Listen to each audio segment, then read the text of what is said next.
G'day and welcome to another video with Better Pics. Hope this finds everyone well.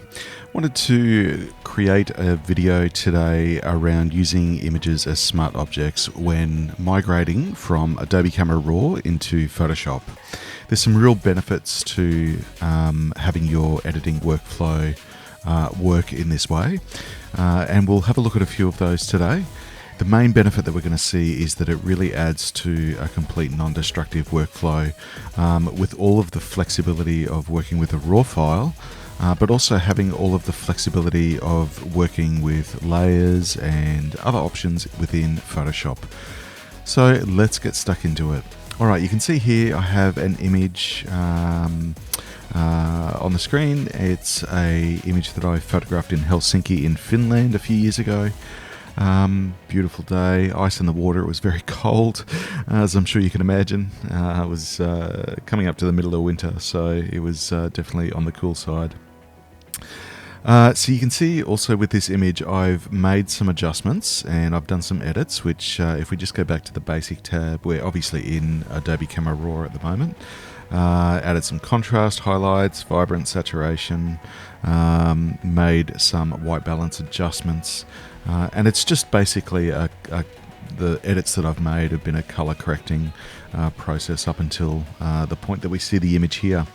Now obviously this was shot on a sunny day in the morning, and I've corrected the temperature to be fairly neutral. As you can see, if we change that temperature to a warmer or cooler, you can see that we've got that full flexibility with working with the raw file.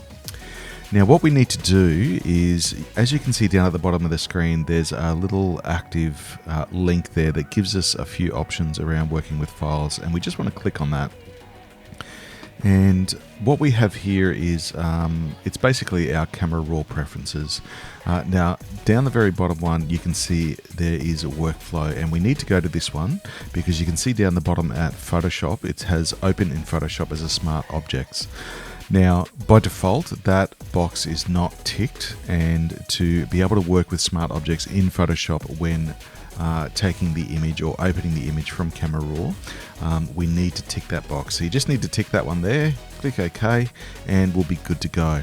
Now you can see on the bottom right hand side, it's now changed over from open to open object, and that's just a confirmation that you have selected that you would like this image opened in Photoshop as a smart object. Alright, so what we're going to do now, actually before we do, we're just going to click on this little drop down option, and you can see that you still have the option there to open as an object, open as a copy. By default, when that checkbox is ticked, it will open as an object. So we'll just click on that, open as an object, and Photoshop should start up. And the image appears. There we go. Now you can see that the image is opened. There's the file name up on the top left hand side there. Now if we have a look at layers, where we have this image, now if you can't see the layers dialog box, we just need to go up to window and make sure that layers is ticked. Once that's ticked, you will see the layers option or the layers tab there. Now you can see in the thumbnail there, just in the bottom right hand side, there's an extra little bit of detail there, and that basically identifies this image as a smart object. In fact, if we double click on that little tab there, it will actually take us back to Adobe Camera Raw, and this is where the flexibility that I spoke about really comes into play. So I'm just going to hit OK.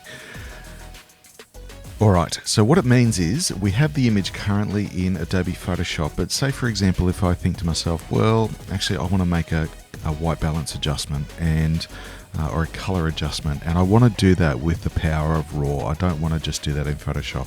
So if I double click on that thumbnail, we're going to see this image open back up in Adobe Camera Raw, and I can make whatever color temperature adjustment I want to make. Now I'm going to make an extreme adjustment. Obviously I wouldn't make this sort of adjustment to an image, but I'd, just for the demonstration purposes, we'll make an extreme adjustment. The image is obviously very cool, and we're just going to hit OK, and you'll see the image in Photoshop updating to that new color temperature. Now the beauty is, as I mentioned earlier, we have all of the flexibility of what we can do in Photoshop but we still have that power of raw editing.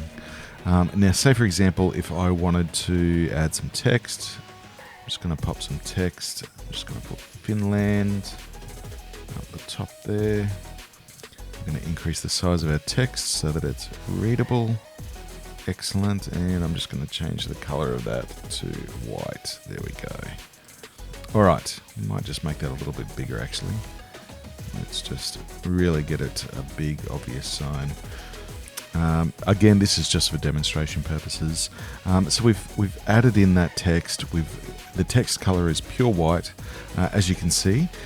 But again, imagine if we went back to our image and we thought, well, actually, I want to make some more changes, and I want to obviously do that in Adobe Camera Raw. Double click on the thumbnail underneath, and I'm just going to double click that again. And there we go, Adobe Camera Raw opens up. Now I'm going to make an extreme adjustment to white balance the other way so that it looks way too warm. But just again, for demonstration purposes, hit OK. You can see it's updating. So the image is updated, the color temperature is what we set in Adobe Camera Raw, but you can see the text is still pure white. Isn't that fantastic? That gives us some great non-destructive workflows when working between Adobe Camera Raw and Adobe Photoshop. The beauty of this, as I've mentioned, you still have the full power of raw editing, raw conversion in Adobe Camera Raw, but the flexibility of layers and all the other edit tools that are available in Photoshop and not available in Adobe Camera Raw.